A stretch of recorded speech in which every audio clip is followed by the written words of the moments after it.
The real estate investing market is changing, and tonight we want to make sure that you're up to date on what we're doing to pivot inside this crazy economic shift that everybody's seeing right now. And we want to make sure that you're abreast to what we're doing so you can possibly apply it to your life. Thankfully, Dan Borrero and me have been in the real estate business combined for over 50 years. So we're able to, from a macro, zoom out to see what's going on in different markets around the country so you can get out there and apply some of the strategies that we're going to talk about tonight as we do every Sunday. Thank you for your patience. It's summertime, y'all, and the summer is almost over, so I'm moving a little slow. And Dan will be on here shortly, but we're here to be a blessing to you. We're going to take phone calls, but let's start out with tonight. Now I'm going to show y'all. So I have the most humble honor to be able to show you, not teach to you. I don't want to teach at you. I want to walk with you. I just want to be your friend, dog. People tell me all the time, Chris, why don't you go speak on stages and do this and have conferences and events and all this stuff? Yes, I wouldn't mind doing some more of that, but I'm too busy running a real estate business. And further, I just want to be your friend, somebody that you can talk to about what you're doing in your business. So there's a link in the show notes below if you want Dan and I to do a consultation with you. And you can also see we're putting together our next Ultimate Landlord Survival Guide, helping you be the best landlord where these tenants don't eat you alive. Good evening to you. Please tell me where you're you're chiming in from, and also tell me, name me where you're chiming in from. Let me bring this property up. So this past few days, I've had two houses hit the market, and I'm gonna just go. I just would like to show y'all what we're doing. Let me present. How is this? Present. Share screen. E. Bellamy and Y. Oh, that ain't it. Damn. Hold up. That ain't it.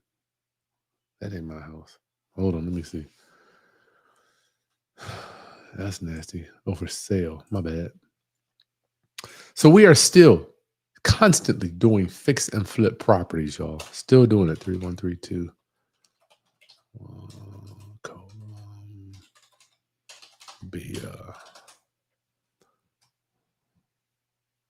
Okay, that didn't work.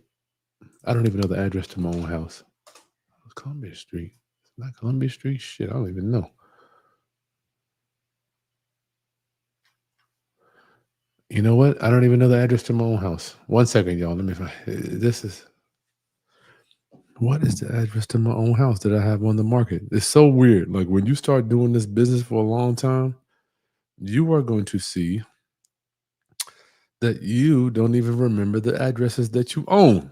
Okay, and I'm not sorry for it. I'm honored that I can have enough real estate that I don't even know what is the address to the property. Sorry, y'all. Bear with me. I should do better, but shit, man. Is it 3? Columbia Street. I don't even know the address. Not now. Here we go. 1321. Shit, I can never. Sorry. Y'all, bear with your boy. Bear with your boy. I don't know where Dan is. So this is a property we bought last few months back. I just want to show y'all what the kind of renovations we're doing so you can kind of see how you want to do with yours property. So it looks like we did a new roof. I guess we did. Here's the thing. I'm going to tell y'all. Oh, Miss Deborah. What up, Miss Deborah? Let's see where Dan is. Dan is really kind of late today. Y'all hold tight with me. Let's call Dan together. Y'all give Dan a hard time not being here. So we bought this one for 180. We're just selling it for, I think, 280. This is a 3-bedroom, 2-bath. Yo. Hey, Dan, I'm on. Oh, I don't see you. I've been on waiting for you to let me in. Oh, shit. I'll get out and come back on. All right, I'll send another link. I don't know what happened, but I'll send. No, hold on. Let's see. Hold on. Okay, now we are choosing now to stage our properties, Miss Deborah. E. Bellamy, what up, E? E is a monster. We got to do an interview with E soon. Wilmington, New Jersey. Wilmington. Y'all can see we staged it. Living room. This is not digital staging. This is all staging. We got black fixtures here. And this is some minor staging. It doesn't have to be a lot. We got what we call my least favorite. Okay, I got to let Dan in. Let me do this.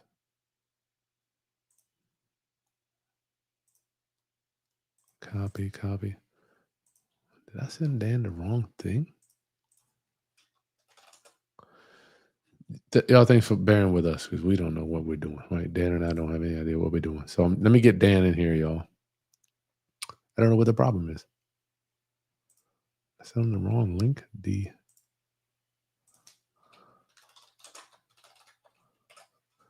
It was the wrong link. Okay, I sent him a new link. Dan, I sent you a new link. My bad. I guess I sent you the wrong link. I don't know how that happened.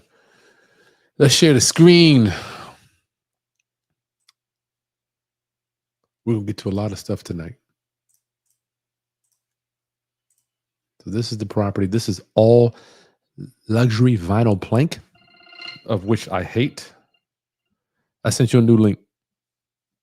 I hate luxury vinyl plank, but people love it. I do not know why, because you are walking on plastic. You're walking on plastic, and all the new hype about, what is it, microplastics? You're just walking on plastic, So I don't know. People are like, well, it's waterproof and all this stuff. Okay, you walk on it. I have real hardwood in my house. Does it matter? I don't know. Shit. White cabinets. We got the top trim, but we did not do the bottom trim on this one. Black fixture, 100% sink, black hardware down at the bottom down there, right? Now, this property came with a refrigerator, so we didn't have to buy it. LVP, you see, is all the way through. White cabinets staged in the dining area. And we got 5 of these going right now. I can't wait to show y'all the one we just took a wall out in Virginia Beach. Taking those walls out really does. Here's our primary bedroom. You walk in. These pictures look sick. You got your new vanity. Now we did something called glazing on the tub right here. Are we gonna even show it? New vanity there. Oh, they didn't even show it. Shoot. We painted the deck. So this is our newest flip. Can I go back? It's listed for $279. We did something called glazing. We glazed the bathtub. Hey, Dan. How are you, brother? I lost you on that. My bad. We glazed the bathtub, y'all. Let me show you what it looks like. When you do these tub reglazing, it is amazing how good it makes the bathtubs look. Dan, doesn't it feel good to be real and not just selling lifestyle? I tell you, I wake up in the morning like, I don't got to show anybody a fancy car. I don't have to go try to sell them a course or tell them how to go. I don't have to try to teach them how to do something. I just got to do shit. Doesn't that feel good? It does. You know what? I got to do the same shit I was doing 5 years ago or 10 years. I don't have to go figure out the new marketing strategy to sell you a course. I don't know. Do you think about this stuff? I don't. That's because you're too busy doing shit. Because we're doing what we actually teach and discuss. Dan, it feels good. Well, I want you to think about it, Dan. Well, how do you feel that you don't have to go out there and say, oh man, we got to think of a new marketing strategy? How's it feel? This is what we do, bro. Okay. I try to explain to people, I don't make money selling courses. I mean, I don't make money on social media. I do it because I enjoy doing it, but Chris and I, that's not our major source of income. I feel bad, Dan. I feel so much empathy for people because they were selling courses 2019, 2021, right? And I seen them, people trying to sell courses 22 would start going like this, 23. Now it's at the bottom. I am in these classes. I'm in these masterminds with people that are struggling, trying to figure out how to get sales up. Everybody's looking. I'm like, why don't you go sell some houses, dude? I mean, why don't you go do what you teach people? Dan, As I'm driving to my house That'll the take other care day. of the problem. Like, go do what you teach people how to do. Shit. It's like it's as simple as that. There's not a lot of rocket science. If you're as good as what you teaching people, man, I am so glad that we don't consider ourselves educators, Chris. I love it too, Dan. I consider myself more as a coach than I do an educator, and I'll explain why.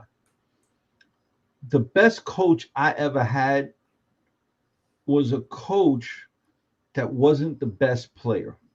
He happened to be the hardest working player to make a Division I team, and he wasn't. It was this guy Raji Star. I forget his first name. Starbuck. He played for the Mets. Redhead guy. If anybody here remembers this guy, let me know. He was not the home run hitter. He wasn't an Alex Rodriguez, right? But he then came back after, he was the base hit hitter. He was the guy that you put up at bat, he's going to get a base hit or double. I ain't mad at that. He wasn't the best athlete on a team. Unlike, let's say, Alex Rodriguez. But when he came back to coach, he was the best coach because he had to learn the technique. It didn't come natural to him. He had to work harder at it. So he was able to coach it. Now, you take Alex Rodriguez and try to make him a coach, he'll never be a good coach because it came more natural to him. Some people are better players. Right. He didn't have to learn the detailed techniques as much as just to get stronger, rather, right? Because he was a better athlete. Well, I consider Chris and I Roger Starbuck, right? Or I don't know if that was his name was Roger. I forget. I know his last name was Starbuck. Rusty Starr. That was his name. Rusty Starr. I got it. That was it. Rusty Starr. So the point is, we are great coaches because we actually do this, and we had to learn how to do it without having the natural ability to do it because we weren't brought up in that environment. I like the way you said that, Dan. I like the way you said that. Dan, so this is when we just finished. We glaze these tubs. Do you do tub glazings at all, Dan? I do. It's brand new. Not always. Give us your determining factor for doing glazings on the tub. Let's say if I don't want to put a lot of money into the apartment because it's a rental. I'm turning it over for the next tenant, and the tub, it's chipped or fading. I will reglaze it. If I'm doing a quick turnover on a quick flip, and it's not going to make me any more money if I put in a new tub or put in the shower pan, I'm going to reglaze it. But if I'm doing a higher end turnover, whether it be a rental or fix and flip, I'm just going to replace the whole thing. Got it.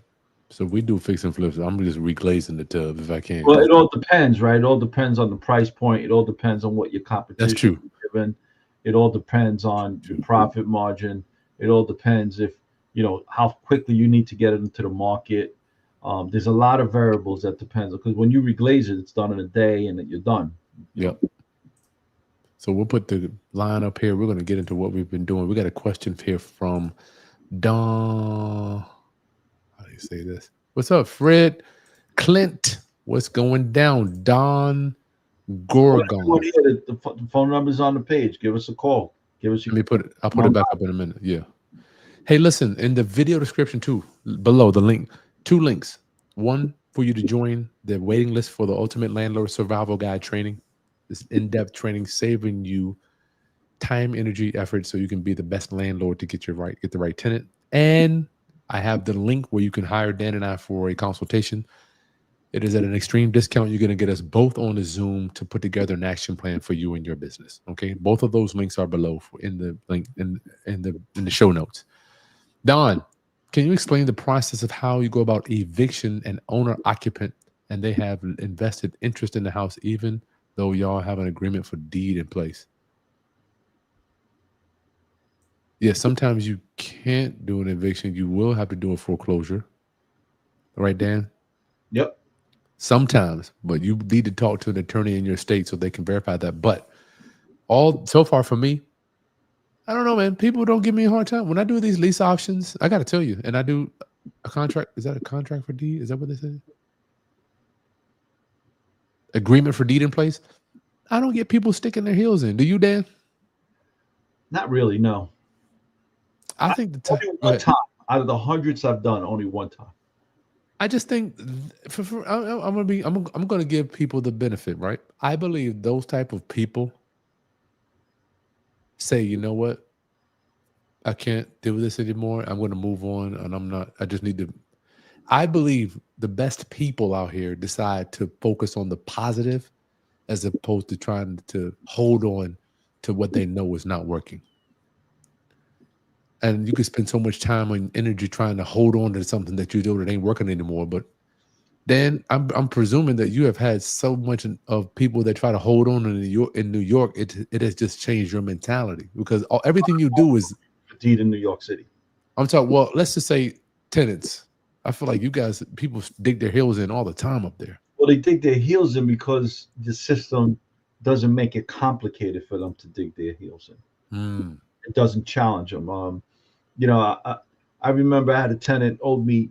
By the time we got into court, it was a commercial tenant, not even a residential tenant. It was 9 months later.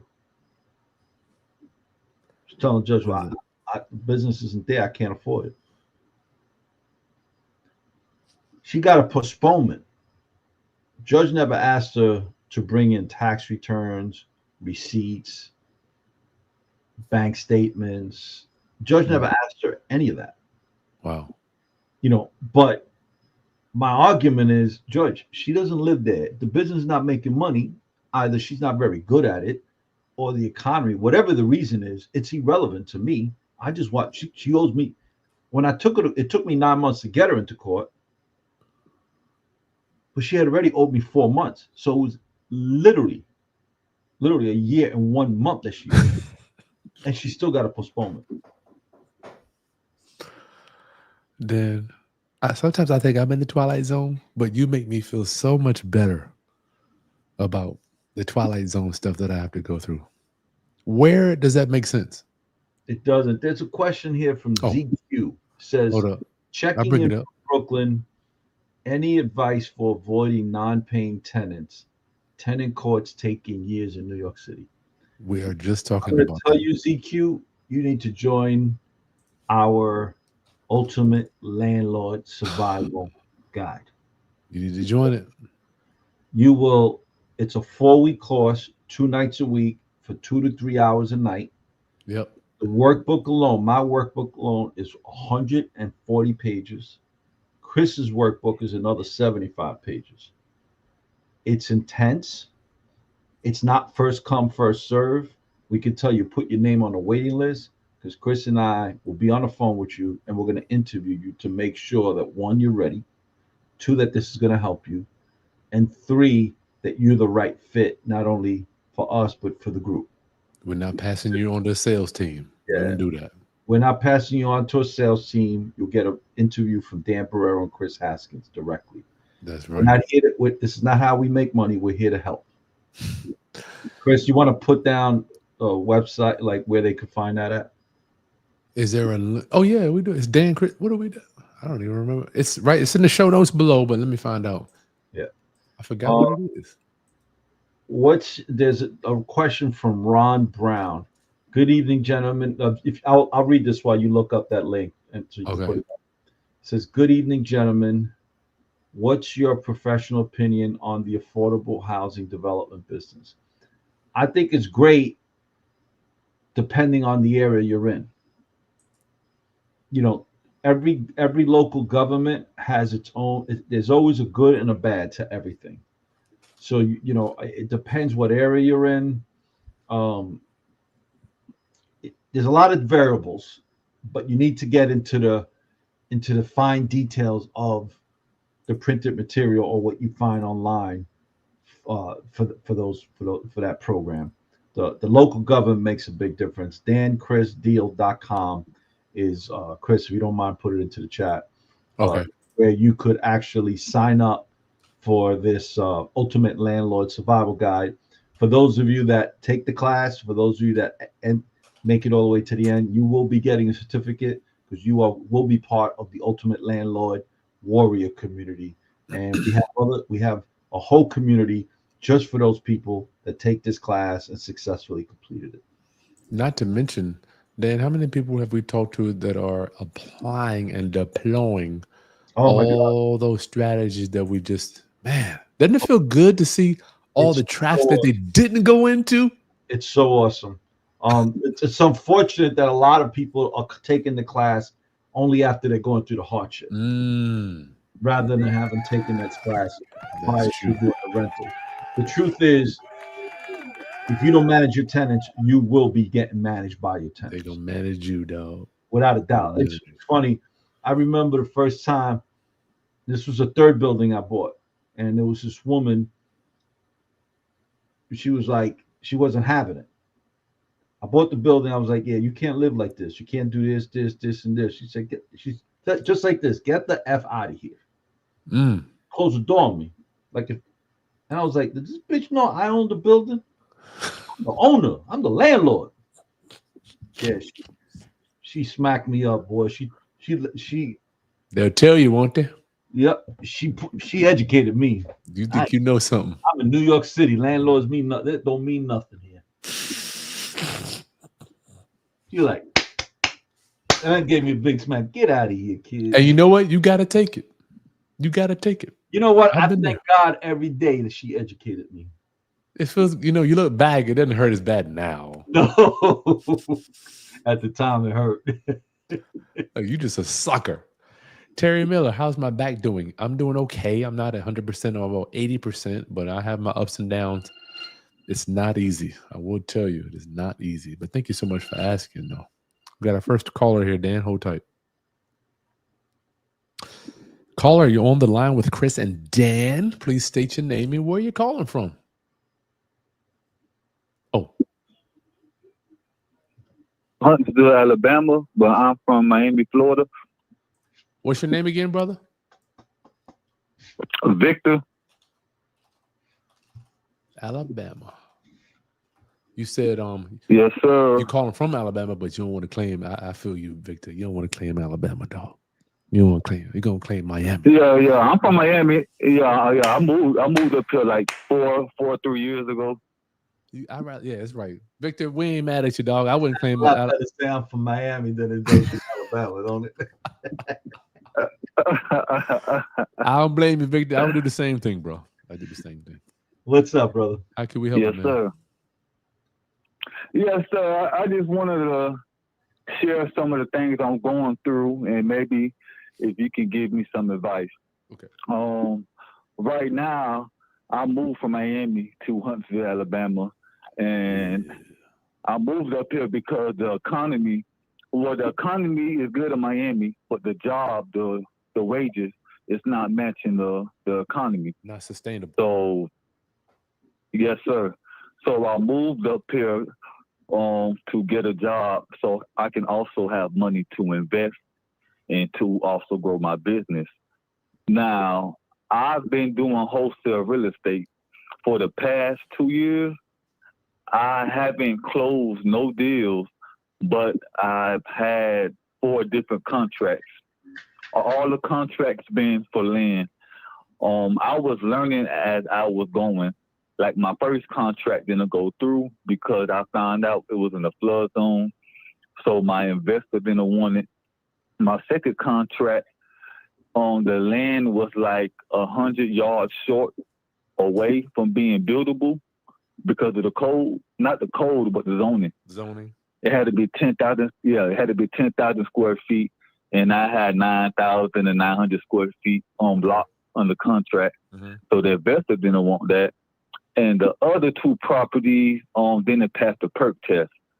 So this past year, I've kind of switched and I've been trying to do wholesaling houses. So I've been going to real estate meetups, getting my buyer's box. I go to like a 3-day class seminar, and I also have prop stream and I pull a list and I do a lot of calls. But I'm trying to close my first contract, and I told myself if I can close at least one contract 3 months in a row, I will leave my job and go full time because I have kids back in Miami, but I'm sacrificing right now so I can clear my head and close some deals and come up with the business model so I be able to be flexible to go up and down to Miami as of right now. But I can't do that. Tell me about your budget every month for leads. Okay, my budget, to be honest, I spend around $200 and I pull a list off of PropStream. I'll pull like 1,500 names or 2,000 names. Then I also go on Zillow and I look for. I just want to know your budget, brother. I get that. So you told me your budget's $200 a month. Yes, sir. All right, Dan, you want to go? Oh man, I hear so many wrong things that so many things. We need an hour to go through it. You need to get the consultation link below. You need to hire us. But Dan, Victor, we spend roughly about $4,000 a month on ads, right? Let's just say on marketing. You said four? What'd you say? You said I spend $4,000? We do. Okay. Yeah, but I got to start somewhere. Like, if I get my first or second deal, I don't have no problem reinvesting the money back into the business. You know what? That's Chris, why I'm working. can I just interrupt a minute? Yeah. Victor, this is the problem. You're spending $200 a month and you're spending time trying to get leads. What you're not spending time is embedding the deal. So the other thing is you're not doing, and hence one of the reasons why I haven't bought anything from a wholesaler in a really long time is because, there's a lot of people out here teaching how to wholesale, but they're not teaching you how to do it the right way. In a sense, you said that you had a deal, but it didn't close, one, because it was too close to some flood zone, or it wasn't a flood zone. The other was that it wasn't big enough according to the zoning. So, if you be a deal as a wholesaler, and I have to find that out after I spend money getting into the deal, guess what's going to happen, Victor? I'm gonna tell you to lose my number because you wasted my time. Why, Dan? Right? Because those are things that you should have known prior to bringing it to an investor. So if you come to Chris and I with property like that without having done all that due diligence, we can't trust you. Makes us feel like what? Any more deals you send us. That's how does it make us feel, Dan? What does that make us feel regarding our relationship? It makes us feel like you didn't value my time and or respect my knowledge. That's number one. Number two, there's somebody here. This is another thing I'm going to tell you to not ever say to a real estate investor. Arnold S. says, "What are your guys' buy box? ? Oh God. And where do you buy ? Oh my God. I'm a wholesaler trying to build up my buy. Victor, we gotta let you go. We're gonna finish answering your question, okay, buddy? No, you don't mind? No, let him keep on 2 minutes. Oh, you gonna stay on? Okay. Yeah, all right, you stay on. So, Victor, we're not by no means trying to put down your efforts. We're just trying to give you the perspective from our side of the table, right? On the buying side. On the buying side of the table. Yes, sir. Right. So which is the only thing you should be worried about in the first place. Right. If you want to be an effective wholesaler, you need to understand our side, what we're thinking, our mentality. So I used to buy a lot from wholesalers up until about 2019, 2020. Then everybody started teaching wholesaling, but what they weren't teaching was how to keep me and Chris buying from you, or even saying I want to buy from you. So if you want me to buy from you, you need to bring me the deal wrapped up. Say, look, that's the fee that we pay. Right. So I don't mind paying the wholesale fee, but I want to know you needed to bring me that deal wrapped up for me to just make a decision. That's it. Knowing that it's going to go through. Right now, the perk test that you can't do unless you do a phase 1, phase 2, and feasibility study or the perk test. that happens. That's not your fault. But not knowing the property wasn't big enough, or not knowing that it was in a flood zone, or how close it was to a flood zone, that is your fault. Yes, sir. That's my fault, and I learned from it. And right now, I have a probate lead I've been working on for the past 9 months in Miami, and That could take 2 the owner. years. No, the owner called me and he told me he's going to court on the 28th of this month to finalize We it. don't know what the judge So- gonna say. The judge could say, "Hey, I need you to go Correct. back." We don't know. We don't know. We don't know. But the thing is He this, put though, in the will. Victor, the thing is this: you have time. Yes, sir. You should be doing all your research. So when you go to that investor and say, listen, I got this property. This is what it's going to cost to remodel. This is what it's going to cost to buy. This is going to be my fee. These are going to be all the closing costs. This is the square footage. This is the zoning. This is the possible rebuild, if or knockdown, and this is what else you could possibly build. These are the air rights, right? You want to present the entire package, but what you don't want to do when you meet up with a real estate investor is the question that Arnold S is asking. And again, this is not to put down Arnold S either. We're here to educate. When a wholesaler calls me and says, "Oh, Chris, tell them how pissed off you get when they ask you what's your buy box." Yeah, I spend thousands of dollars a month on ads, and what wholesalers do? They'll type in "sell my house, Chesapeake, Virginia," and they'll see me. They don't realize how much money I'm spending to be up there. So when someone puts a phone number in there, and I call them back, and they say, "I just want to know what your buy box is," I am furious because you just cost me money for the internet to work, and all you want to do is know we wouldn't be online if we weren't buying, y'all. Okay, so do not call these dudes online and say, "What's your buy box?" Get a deal and then put it in there, okay? Oh, I'll give you one better too. When someone calls me and says, "What's your buy box?" or sends me an email or puts a message like this on this chat, I get agitated because Yeah, I'm they get saying to pissed. myself, obviously, you don't want my business. Because if you wanted my business, you go look at my website. You could see everything I'm selling. That's my buy box. See, when I'm going to sell to somebody, or if I'm going to buy from somebody, listen, guys, I just went to look at a condo today for my daughter in New York City. We got to finish with Victor. Hurry up, Dan. Go. I'm going to finish up with Victor. The point is this, Victor, and Arnold S. I already looked up when that person bought it, how much they bought it for. I looked at the photos from when they bought it back in 2017 that was on the MLS, so I could compare it to the condition it's in now. I looked up that person. They ended up moving to California. Would you look them up on social media? For 90 days. Right? So what is that? Okay, I got one more quick. I'm studying the person I want to approach. Whether you're buying from that person or whether you're selling to that person, you want to know everything about that person before you approach them. Yes, sir. All right. Quick, Victor. Okay, this is my last question. If I close one deal 3 months in a row, I'm a risk taker. Is it safe enough to leave my job and go all in into my business? Absolutely not. No way, dog. No way. Victor, let's say you made $1 million in those 3 months. Does that mean you know how to make $1 million a year? No, see, it's not about the price for me. It's a proof of concept.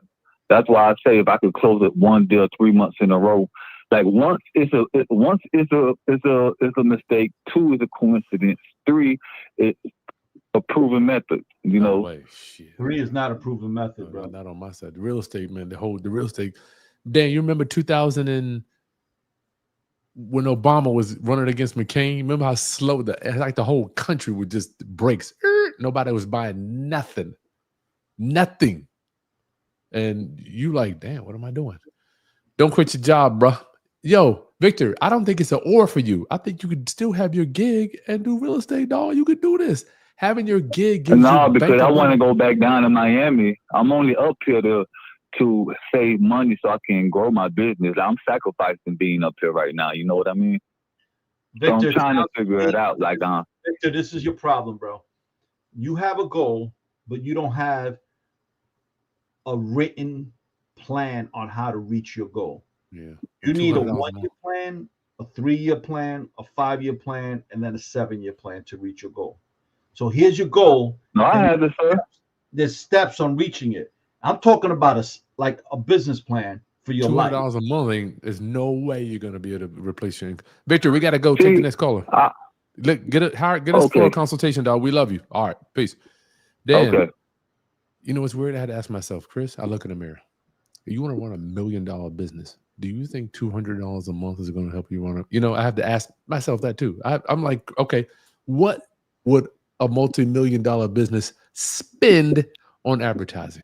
So I don't have a problem spending money. I have a problem spending money without direction. So if I was to spend, if that's what I could afford, I'm going to spend $200 a month.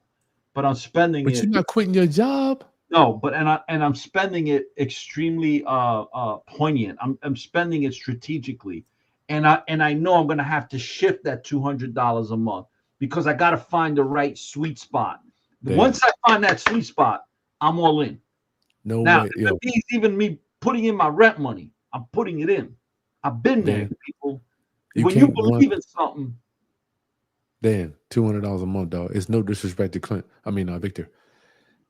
You cannot run a 6-figure business off the numbers don't make sense, dog. Do you think that you could run a 6-figure business from $200 a month? No, but I think it's like he said, everyone's got to start somewhere, and you got to start with what you could afford. No, he did say start, and you had yes, but he talking about leaving his job after doing 3 deals. I'm like, shit, man, I would do 30 deals, dog. Fixing and flipping. I want everyone here to know you're only as good as your last deal. Yeah, fixing and flipping or wholesaling. Now, when you do long-term holds like Chris and I do, you're going to have income coming in every month. Either way. People still need a place to live. That was a good call, Victor. We love, dude. I'm so glad you were honest with people. I want everyone here to give a shout out to Victor because no doubt, dog. It takes the balls to be honest. I want everyone here to understand that takes a lot of guts to call in with those questions on a live, especially with Dan Borrero. You never know, you might piss it. Yeah. So I want to thank Victor. And as someone's asking, what is a buy box? Wait a minute, hold up. No, what? I gotta do that, bro. She's dealing with a finance issue. I'm going to need a lawyer who deals with mortgage companies. Do you have any suggestions, Dan? She's an ultimate landlord mastermind, so we can take that call. You know what? Let's talk about that on office hours. Office hours. Deborah, we got your back on that. Yes, I have somebody for you. Wait a minute, Dan, wait, you skipping people. Go ahead. Y'all don't know how hard it is. I got to keep Dan. M. Smith, NYC is a hard place to deal with tenant laws, and if this new mayoral candidate that Dan loves gets in office, maybe the downfall of y'all got the mayor hanging out with the woo. You are so screwed. Quick, tell him what you called me that morning. What time was it? Like 7 in the morning. You called me. You were like, "Yo, you in trouble, dog." Right? Hanging out with the woo. Come on, kid. The mayor with the woo dog. Yo, Dan, you in trouble. I said, "What are you talking about?" He said, "That mayor candidate, that comment is hanging out with the woo." I said, "Bro, I don't know what you're talking about." Your mayor's hanging out with Wu-Tang Dog. You in trouble. Don, would our ultimate landlord program apply to investors who do contract for deed? Yes, absolutely. We do contract for deed and we cover lease options. That is, that's my sweet spot, Don. Come on, man. Come on. To get on that waiting list, just go to danchrisdeal.com. Arnold, Dan, I got a question for you. What's your buy box? Dan gonna scream at me. Well, somebody was asking, what is a buy box? Essentially, the buy box is what kind of property you're looking to buy. You're looking to buy just single-family homes. You're looking to buy vacant land. Are you looking to buy condos, or what is the specific type of property you're looking to buy? So when I hear somebody say, "Hey, what's your buy box?" that tells me they took one of these wholesaling classes. I can't stand it, Dan. I can't I'm stand like, it. you know what? Don't call me again. Click. Yeah. And I blocked the number on my cell phone. I can't stand it, Dan. If you didn't take the time out to know what my buy box is, you don't deserve my time. It's no reason to talk to you, right? What are we talking about? You want me to buy? You want to get my interest? Send me a deal. Here's my email. Here, send me, yo, D. This, I know this is within your Dan, buy box. would you even Your numbers, blah, blah, blah, blah, blah, blah. And I'm gonna look at everything. I'm like, yeah, that's a good deal. Let's do it. would you be mad if somebody sent you a bad deal, dog? Would you rather, let me ask you, would you rather someone call you and ask you about the buy box or send you a deal they have that you don't want? Which one would you rather have? I'd rather have you send me a deal that doesn't fit within my parameters. At least we know you out there looking. Right. Instead of just asking questions. You taking up. I've had calls that sometimes I'll be like, yeah, this is what I'm looking for. But you keeping me on the phone for 10 minutes, you still asking me stupid ass questions. Yo, you don't deserve my time. No, dog. Like, I can't get back those 10 minutes. No matter how much money I got, I can't get it back. Send me a bad deal. You know what? All I can say is no. All I can say is no. I can't kill you. I'll tell you, I'm going to give you guys an example. My brother and I, in 2010 in Orlando, we see some white dude putting up bandit sign on the corner. 3-bedroom, a 3-2 condo in such and such area for sale. I pull over. I said, bro, what building? Because I know the community. He says, oh, I'll take you. We go there. It turns out it's him and his brother, Tom. The guy's name was Tom. Do you know I must have bought over 100 properties from that guy? Wow. After that one encounter, he knew exactly what we were looking for, and he would send me those deals before he sent it to anyone else. And he would give me all the information I wanted in one email. Don't even know what you want. Don't you love it? When we were doing the closing, and he would say, and this is what I'm adding on to the deal. If the numbers made sense, I remember one time he put 50 grand onto a deal. I didn't care. I was still picking it up at about 30% below market after his 50,000. What do I care what he's making? Not your business. Don't care. But him and his brother, whenever they sent us something, I hardly ever spoke to them. Hardly ever spoke to them. Done. Boom. Everything that I needed to know was in there in that email. Already found that. Oh, why not? And listen. I'm not going to take this one time, and this is why. So just add that to your parameters when you're looking for me. I love it, Dan. Deborah Jackson, thank you so much for your love offering. Thank you so much, Deborah. We're going to get you straight this week. Dan, the phone number to call in, 757-204-1332. We got a few more minutes here on the hotline with Chris and Dan. We got this. Do you think getting into business, buy and hold is the way? AMG Visions. Dan, what do you think? You ain't going to get rich overnight. Nope. And you might not ever get super wealthy. Dan, there are very few really, really, really rich landlords. Would you say? The rich landlords I know are the guys that stayed in it for the long haul. 20 plus years. Because the mortgages are paid, the property's appreciated. They've used the property. Not only did the property appreciate in value, but they've used the property to offset leverage on as far as depreciation or getting loans on it. Financing. So the truth is, I know a lot of rich long-term hold landlords, but it didn't happen overnight. When people say to me, "Oh, you're so wealthy or you're so lucky," I said, "Man, you're right, bro. Yeah. I'm a 35-year overnight success." Dan, Arnold said he's sorry for stirring you up. No, bro. And again, Arnold, it's not you and it's not Victor. I'm so passionate about when I see people making mistakes.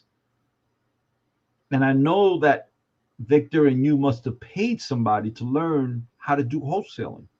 And it agitates me that someone taught you how to do this the wrong way, especially knowing you spent good money to do this with.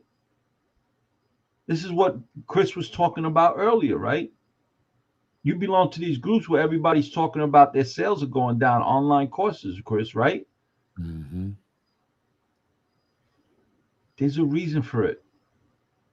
You know, Dan and I, it's so weird when I'm doing deals. I'm like, do people know that this is not sexy? It's nothing to do with right. And in fact, if you drive, look, Dan, tell them the story very quickly about you driving your nice car to a home appointment. If you have a nice car, it actually hurts you in this business.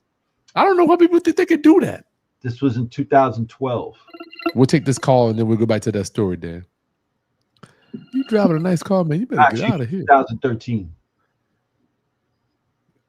Let's take this call. Caller, you're on the line with Chris and Grumpy Dan. Please state your name and where you're calling from.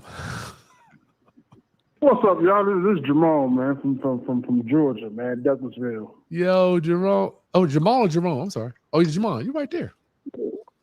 Georgia. Yeah. What up, bro? Man, Good to hear from you. Checking on my guys, man, my brothers from different mothers, man. They're like, yeah, I got these people scared to call in. I ain't scared, like Bone Crusher say. I ain't never scared to call in. I see you shouting out Victor, man. Aren't we glad that Victor had the I give Victor all the prompts, and I wish more people had the guts that Victor had to call in. He's trying, man. He's trying, dog. He's a guy that I don't have a problem helping because he's out there trying to make it happen. Damn right. Damn right. Yeah, definitely. And also, to like these other people, you know, these new people that's out here wholesaling, taking these goofballs, selling courses and whatnot. Now they're on social media crying about they can't get the views. They're upset that some other real estate person is getting more views now. I mean, they were shoveling out courses a couple of years ago. So that should tell them guys as well. A lot of them people make their money selling BS courses. They don't make their money actually doing stuff in real estate. Doing the business. But yeah, and also too, to the gentleman that called, ask some questions. Whatever y'all do, if you don't have the wherewithal, please, for the love of God, or whoever it is that you pray to, I don't care if it's the moon or a rock or another parallel universe, please don't be out there putting a bandit sign. Please don't be out there putting a bandit sign saying that we buy houses when you don't have the financial wherewithal, because what they don't tell you, you're actually committing fraud. You know, I know. Second-degree felony in Georgia. Florida is a third degree, you know, but that's what a lot of these group books they hack, you know, don't tell you. Tell people you're a cash buyer. Don't do that. You don't have the financial wherewithal. You don't want them iron bracelets on you. That's not a book. You don't want them problems. That's a good point, dog. Because all they got to do is subpoena your bank records or subpoena your bankability, and you done. Yeah. Well, let's see. The reason why I called in, far as you guys seeing with all these A-list type apartment buildings popping up everywhere, and they're being purposely shown. And we all know ain't nobody living in these apartments. We know ain't nobody living in these apartments, but they're on paper they're showing them as vacant. I was talking to one of my guys the other day, and we came up with this. We came up with the idea. Let me see, the whole New York, New Jersey metro area, Philadelphia, Seattle, San Francisco, Atlanta, Boston, Dallas, Houston, Kansas City, and Miami all have in common. High prices? I tell y'all. That's a damn question. Not even that. Well, 2026, the World Cup is coming here, and you have a lot of these A-list apartment buildings that are purposely being you know, held out purpose just to fill those up. And then guess what LA is happening in 2028? The Olympics. So a lot of these corporations right now are basically these apartments. We all know they're vacant, but on paper they're showing them that they're, you know, being filled up or whatnot. You know, because I forget what side it was where they were saying like not what was they saying, like apartment fill-ups or whatever they call them is off the chain now. And it's like, nah, that can't be. That got to be smoke and mirrors. And I'm thinking a lot of these corporations that own these buildings are keeping them vacant just for that reason.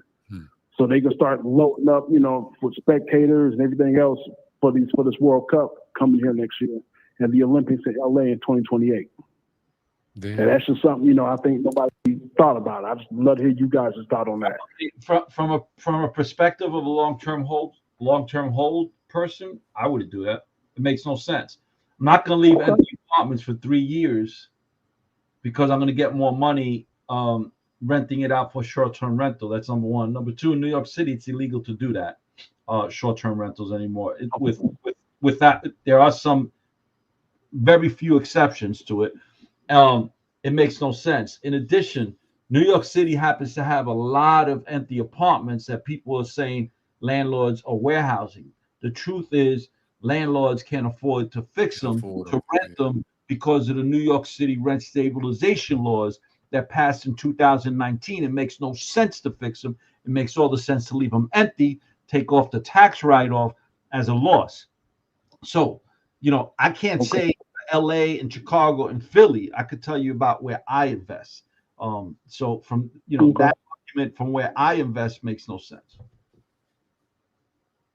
Yeah, I don't have it. I'll just go with Dan on that. We always buy real estate for the not worst case scenario, but for the lowest hanging tenant.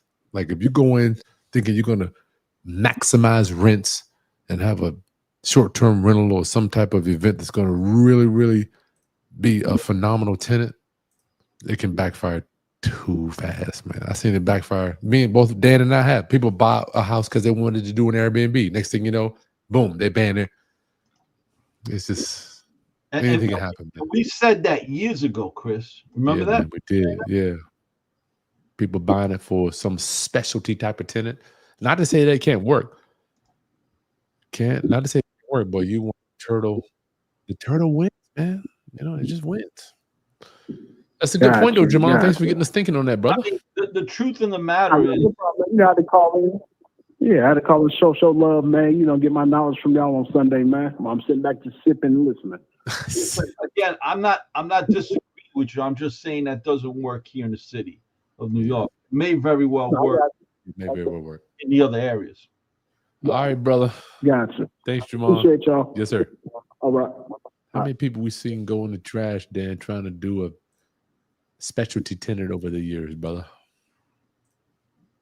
I mean, Chris, you did it, Chris, right? You tried it out, and I remember you asked me. I was like, "Yeah, I ain't doing that." I tried. Remember that? I was like, "Yeah, I ain't doing that." So I made the decision. A lot of people I know went into Airbnb. A lot of people actually make a lot of money. Drew Bernard is killing it with Airbnb. But his thing was he came out. He was ahead of the curve. He said, "You know what? I'm going to go buy all these SROs that I could buy, renovate them, and do Airbnbs out of them." So when the law changed, it didn't affect them because they're those anyway. So he was ahead of the curve. But why is he ahead of the curve? Because he took the time out to learn the business. Good study. To be around the right people. Caller, you're on the line with Chris and Grumpy Dan. State your name and where you calling from. Hey, what's going on, guys? It's Mike out of Philly area. What's going on? How hey, you been, Mike. My fellow entrepreneur. You're my fellow entrepreneur. What up, homie? How both of y'all doing? I wanted to I heard somebody first. I always love the show. I love everything. So I want to start with that. But I was listening earlier, and I was hearing somebody talk about. Dan was talking about the wholesale thing. First, I want to be able to explain and get people to understand. There's a difference between a worker and an entrepreneur. When you have a worker mindset, you really have to transition. When you're transitioning into an entrepreneurial mind state, you kind of really recognize the position that you're already in. You're coming in under the gun. And when I say that, what I mean is kind of understand. Like I hear a lot of workers who want to be entrepreneurs. They'll say things like this. Well, I don't want to buy that or rent that because I don't want to make this other person rich. I don't want to do this because that other person is going to take advantage. Well, every day you go to work and you make someone rich, but you won't take a chance to make your own self rich because you're trying to think about what that other person is getting. Like Dan said a minute ago, he was saying, I don't care what they put on top of it. I told a guy who was selling me a wholesale, and he says, I said, I don't care how much I said, you could have got this property for $10. I don't care. I said, at the end of the day, if we make a good enough deal, then that's going to benefit me. But you got to get your mind a worker mindset. Once you understand the investor mindset, the entrepreneurial mindset, and get yourself out of that I take my brain off and put it on the shelf for 8 hours, then you're going to be able to benefit. Ain't gonna work. The second thing is I don't know in the future for anybody buying property right now. I don't know if the long the long-term hold game is going to be beneficial. Regarding cost buying of- with debt, you mean? Regarding buying with debt? Oh no. If you can pay cash, 100%. But I just want to buying make sure with we debt, preface that. I Yeah, just don't make sure they understand that, because people they don't get. Okay, go ahead, go. No, you're right. 100%. If you can pay cash, if you can put $250,000 out, I don't know if it's a good investment to get $2,000 a month off $250,000, but but if you have can money, do though. that, then that's fine. There you go. There Yeah. you go. Exactly. But at the end of the day, if you do it with debt, you're looking at increased material costs, you're looking at increased labor costs, you're looking at increased property taxes, you're looking at This like dude talking right increased here, man. finance. Talking, dog. 20, 30 years, I don't know if you're going to be able to do what we did, getting properties in the 90s, getting properties in the early 2000s. I don't know if it's going to benefit you anymore. And that's what I want people to stop, just start thinking about your next move, because money is more finite than people understand. It's not going to be easier with all these changes coming to the forefront. AI is coming in. There's going to be automation that's coming in. There's going to be so many different things. And like Dan was saying earlier, and this is another key point, gentlemen, stop trying to think about what that millionaire is doing with his property. That's not your lane. This guy is keeping them vacant because of this. Stop. That's not what they're doing. Don't even matter what like Dan was. If like they're not holding just because they're waiting for this magical thing to appear to be able. No, you're wasting too much of your brain power to be able to make your own money when you think about what the I told people, somebody said, well, you have this property vacant, you're doing this because of it. I said, no. I said, you can't have you're a renter to me. You rent property from me. Yeah, you have a business in it, but you don't know what it's like on this side to do this. So why would you want to waste your brain power in commenting on that? Wow. Yes. So it's like, really sit down and strategize. Everybody that's listening, go back, strategize what your formula is for making money. You have to think about all the other stuff, all the TikTok, all the BS, all that other stuff that's coming in to your. Stay focused. None of this stuff matters except for what you're trying to do. Chris and Dan are really giving out great nuggets. Sometimes they're overlooked because you may not understand what they're saying, but when I listen to them, they're so seasoned, and so it makes me smile when I hear it. So that's why I had to call in, because when I hear it, it's like you talking my plain language. As day. It's like, it's plain as day, right? It's plain as day. Sometimes people they don't understand what you're saying. And I just want to clarify it sometimes, because I know you guys sometimes have to be politically correct so you don't hurt people's feelings. We do. But stop the business guy that you're not. Baby steps. I know my time is up. Thanks, I love Mike. you guys and enjoy the day. And thanks again for your info. All right. Yeah, we love you too. Hey, you brought up so many good points, Dan, about buying with debt. But what I gotta at least bring it up. Buying subject to, that still works. Now it might not work in New York. No, actually, there's a couple that we both know. Mario, who came to luncheon, he's doing it. He's very successful in Jersey and Philly doing it. The truth is, everything that Mike said. One, I want to thank Mike for all the all the flowers that he imposed upon Chris. Thank you. I agree with everything that Mike said, with one exception. That prices were much cheaper back in the 90s.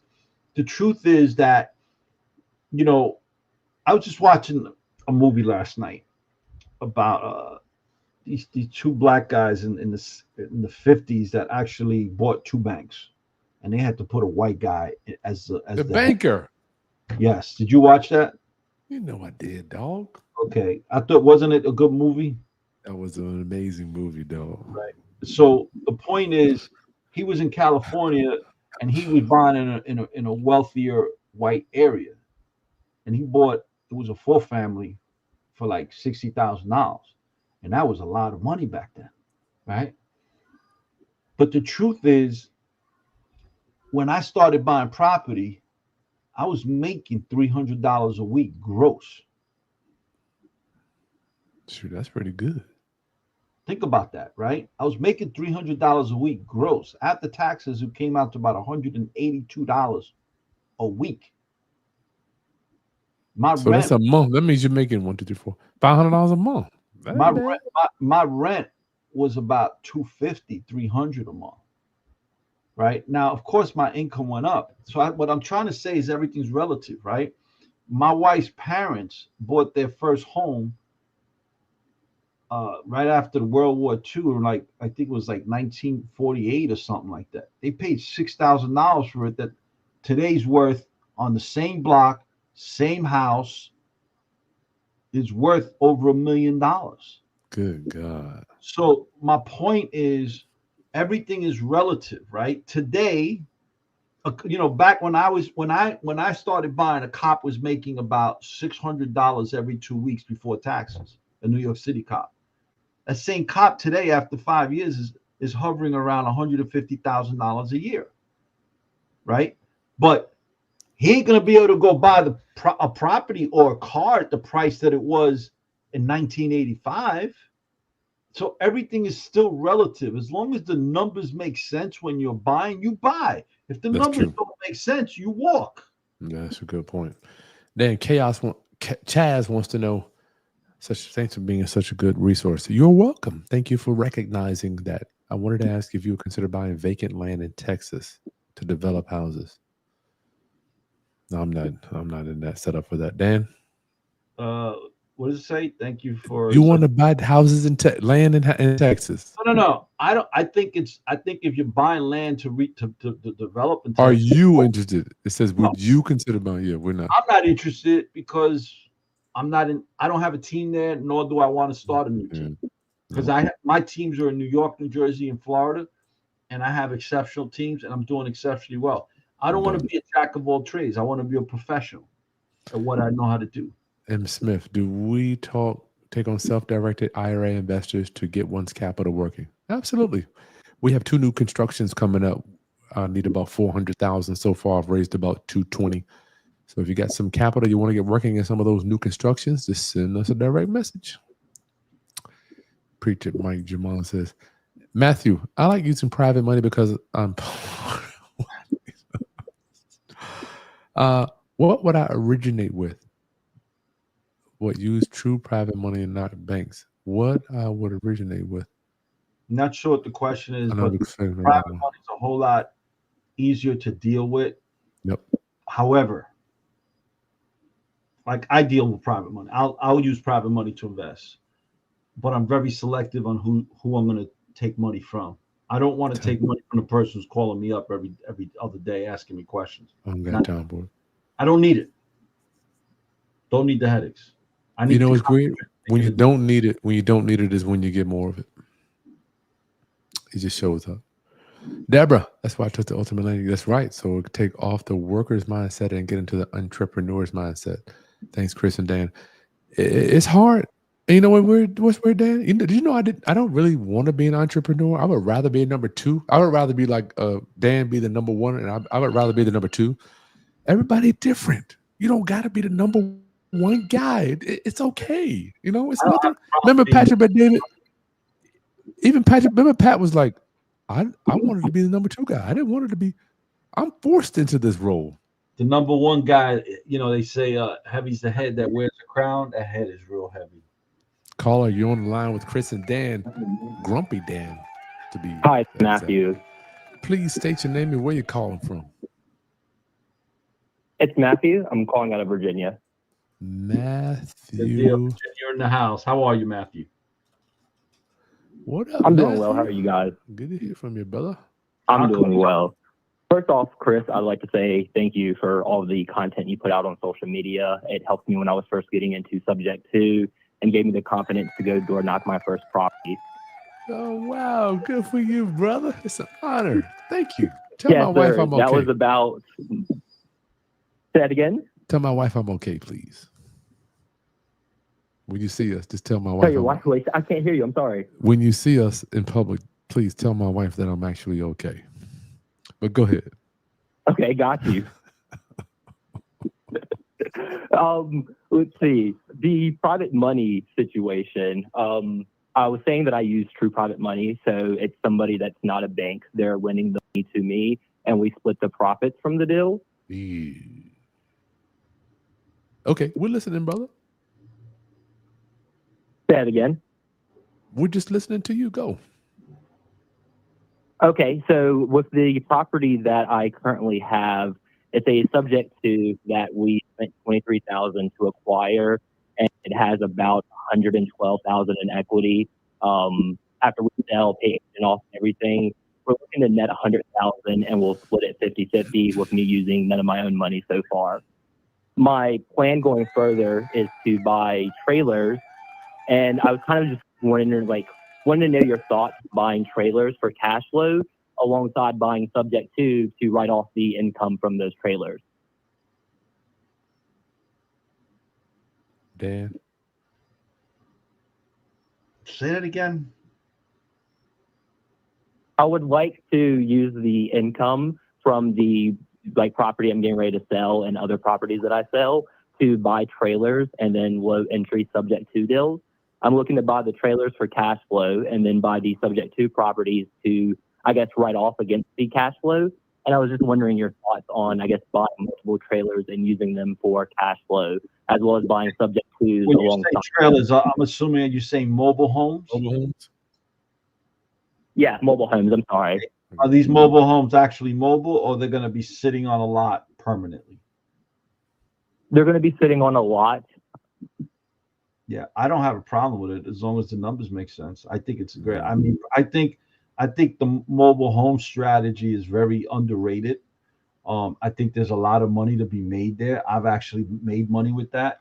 I just think that because it's not an attractive side of the real estate business, that a lot of people don't look at it. But truly and honestly, I think there's a lot of money to be made there because the competition is less.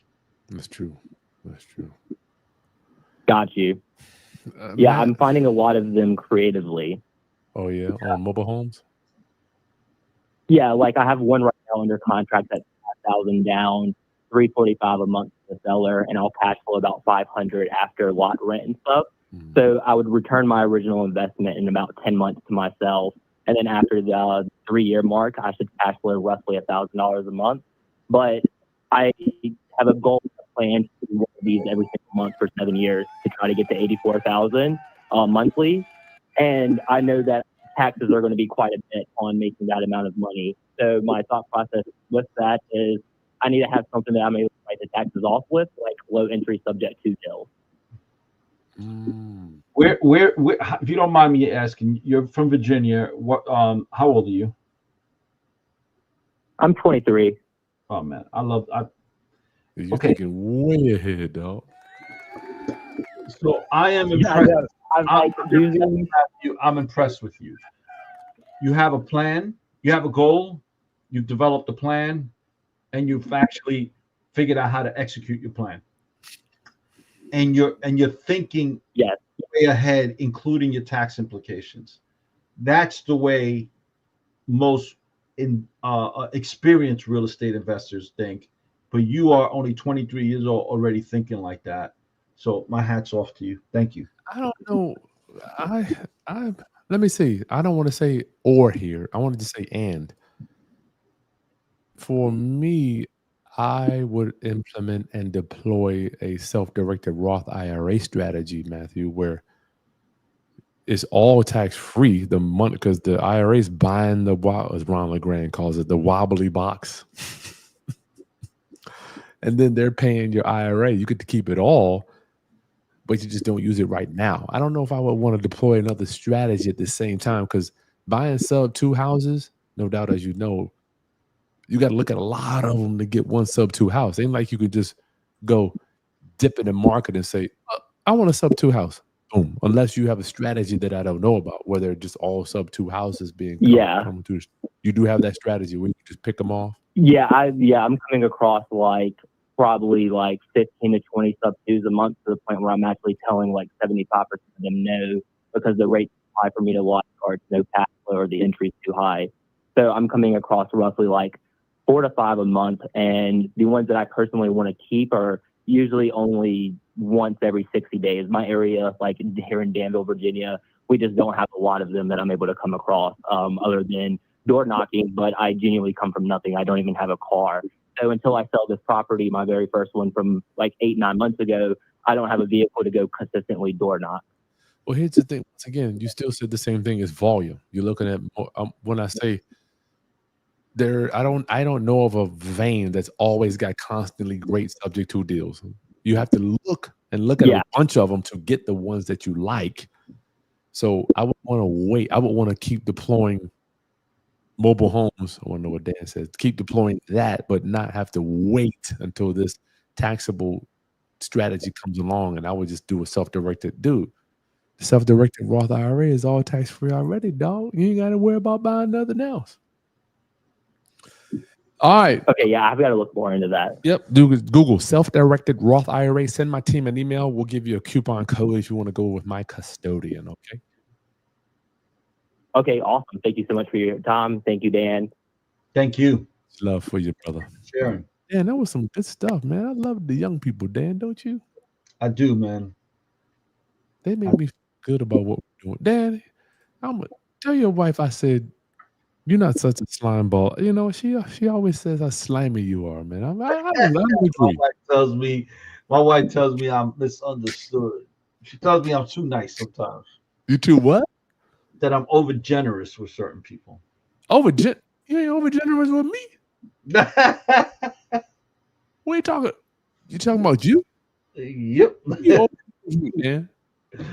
So we were talking about the car, and then we're gonna cut it off, Chris.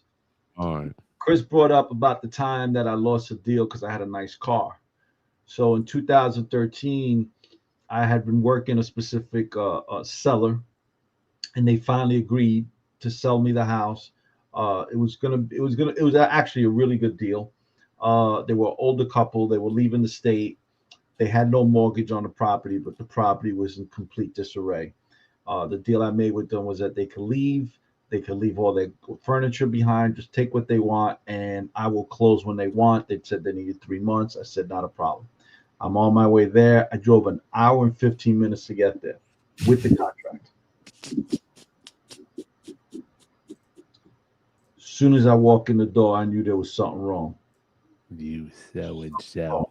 I was like, what happened? It's not the same vibe that I got an hour and a half ago, 2 hours ago.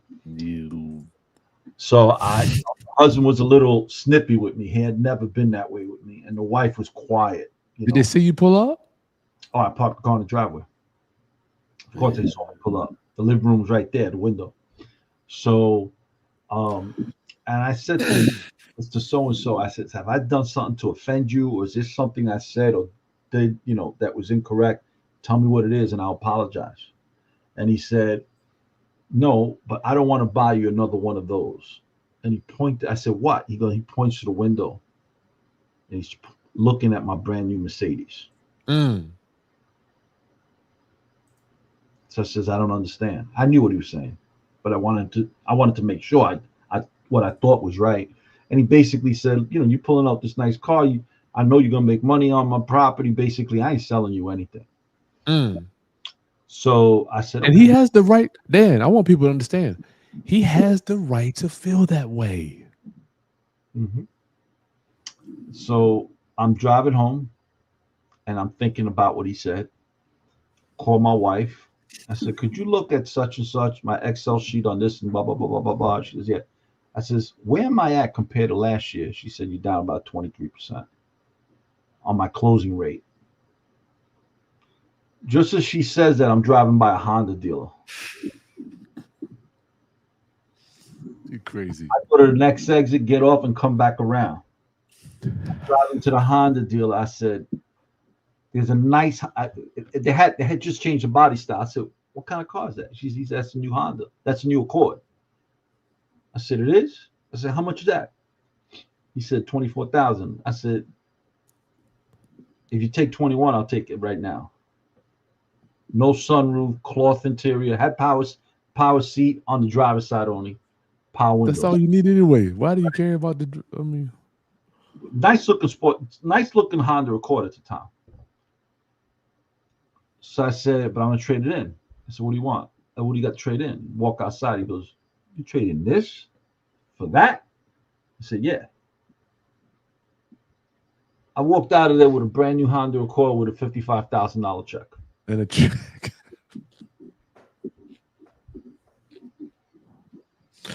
Damn, you wild, dog. My closing rate went up to where it was the year before within 3 months. So the moral of that story is, oh, by the way, I still have that car, that Honda. That Honda will drive to the end of the world. People, when you see these investors driving these nice cars, I don't know, Dan. I'm not mad at anybody that wants something nice. It's okay to have it, but you can't use that car every day. And I urge people to follow influencers that are showing you the work. Dan has nothing but work. Like 90% of your content, Dan, is, look, this is what I'm doing. Boom. You think it could help you? Follow me. Not today, if you do the 3 Ps of real estate and then your buy box. I'm so done with that. I'm so done with that. All right. Round up, video description below. We got 2 links. You can hire me and Dan. I convinced Dan. He wasn't happy. We have a consultation for both of us. You can get us both on the line for one discounted price. And there's another link for the waiting list for the Ultimate Landlord Survival Guide. Okay, so get plugged in, get yourself knowledgeable, and get in the right environment. I am honored I get to hang around Dan because we've developed a relationship. So is it going to cost you some money for you to raise your level and vibration? Yes. But don't expect your life to change unless you invest in yourself first. Chris, tell everybody how we had to invest on ourselves to meet each other. We invested thousands. And not only that, we flew to Texas. For 3 days to hang out with other people in the room. These dudes, we're talking about decamillionaires, people that are doing big numbers, man. And we were all on a bus. What was it? A Greyhound bus driving around Dallas. Yeah, very nice. So Dan and I have invested tons of dollars to meet each other and we are creating an environment, the Ultimate Landlord Survival Team. That's an environment we've created for you to help you not go broke, right, out in this game. Because if you think you're going to know, if you think you can manage a tenant without getting trained, no one comes out of the womb. No one. I don't care how sharp you are, especially up north. The truth is this, if you don't mind, Chris, put up the website again. This is the deal, guys. Oh. We're limiting this to only 40 people. It's going to be 4 weeks, 2 days a week, 2 to 3 hours a night. I'm not going to say 2 hours because I know it's going to go longer. Yeah, we got to get. You're going to get 2 workbooks. Mine and Chris. My workbook alone is 140 pages. Chris is like 75. You're going to be part of a community that, let me put it to this way. You're going to have all the tools, the knowledge, and the know-how on how to go out there and not only manage those tenants, but manage those properties, manage your contractors. What is seasonal maintenance? What aspect of what maintenance you should be doing per season? We're going to teach you how to decrease your tenant turnover, how to increase your tenant satisfaction. We're going to teach you how to increase your cash flow. We're going to teach you how not to get stuck with the bad tenant, how to interview that tenant applicant, what questions you should be asking on the application, who should be doing the interview, when you should be doing the interview. We're going to be teaching you that sometimes it's better to have an empty apartment than have the wrong tenant or possibly get the wrong tenant. Like, so I love empty place. Damn. When people do this for real, sign up. The website's on there. Chris, put it up one more time. How about that? I don't got a ton of people. Dan, I'm happy with 20 years ago, I couldn't sleep at night with an empty apartment. Now, I'm happy. I can sleep like a baby with it. I'm happy. I'm like, oh, it's empty? Good. People tell me, yeah, but you know what? I can't afford it. I pay the mortgage. I said, well, can you afford? Like in New York City, it could take me 2 years to get rid of a tenant. Can you afford going 2 years without no rent? Yeah, that's the worst. Real Caleb, what's the best Jay-Z's greatest album? Oh, everybody knows that one. Reasonable Doubt, dog. Come on, man. Everybody know that one. You know that. Reasonable Doubt. What was that? There you go. Everybody knows that. Okay. Round up, subscribe, please share this with our community. Get the word out for other people. Real estate is not in the trash. You know what? I tell people real estate is going to be what it is. It doesn't go away. Everybody thinks because of Section 8 and the new administration and all the market, real estate's down, Dan. It's all here, yo. Real estate's going to. I tell you what, if real estate's down, I love it. I hope it goes down further. Tell them why, Chris. More opportunity to get better deals. We're the only people that buy the down economy. I want everyone to know I increased my net worth by 2 additional zeros at the end from 2010 to 2017. The 2008 fiasco made me millions. Wow. Millions. Whenever, when Warren Buffett said it right, I don't know the exact quote, but basically when everyone's fearful is when you should be running in. Greedy. When everyone's fearful, you be greedy. When everyone's greedy, you're fearful. Chris and I, we're firemen. You ever watch the firemen when they pull up to a fire, everybody's running out of the building, firemen are running in? That's what we are. We're firemen. All right, guys. Much love. Peace. Good night, everyone. All right, Dan. Take care, brother.